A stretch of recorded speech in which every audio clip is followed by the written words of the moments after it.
of Connecticut, Richard O. Blumenthal. Senator Blumenthal. Well, I'm coming out of the shower again, except it's an outdoor shower. Thank you all for being here today and braving this weather. I know there would be hundreds and hundreds more but for the weather. But your warmth, your spirit, your energy are going to inspire a lot of people. You know, there are days when I miss being Attorney General, and this is one of them, because I would be doing exactly what Attorney General Tong is doing and launching this inquiry to enforce the law if there is wrongdoing in connection with this museum. Now, let me come right to the point, because I don't want to keep you out in the shower for too long. I'm here to say we need to keep this museum. We need to keep this collection intact. Yes, sir. We need to keep it intact here in Connecticut. It is a Connecticut treasure that should be kept in Connecticut. It should not be dispersed, divided, split up. That's what happened to the Irish people as a result of the Great Famine. This is a moral reckoning. It is a moral imperative. Put aside the legal inquiry that is ongoing.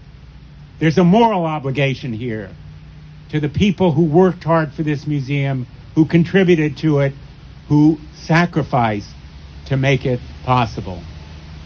And yes, my name is O. Blumenthal, perhaps to some of you. Certainly it is. Every time I march in the New Haven St. Patrick's Day Parade, I have not missed one yet in the last 30 years. But it's more about symbols, because this museum is part of all of our history. It is an Irish story, but it's an American story.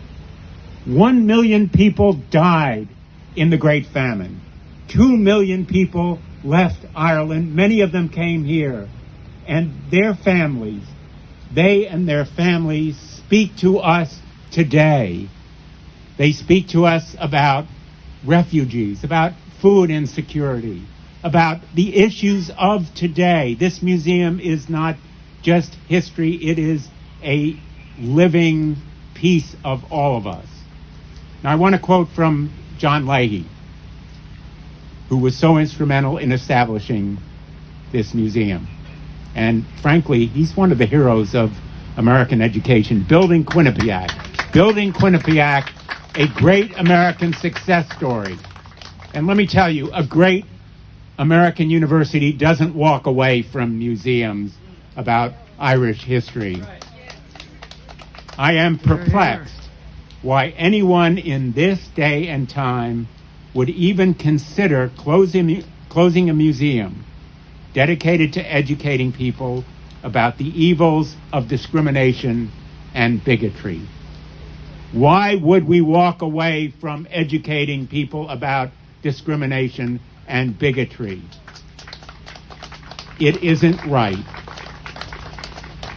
So I join in asking Quinnipiac, its trustees, its staff, its administration to reconsider this decision, not just for the sake of people who are Irish Americans, but all the people of Connecticut.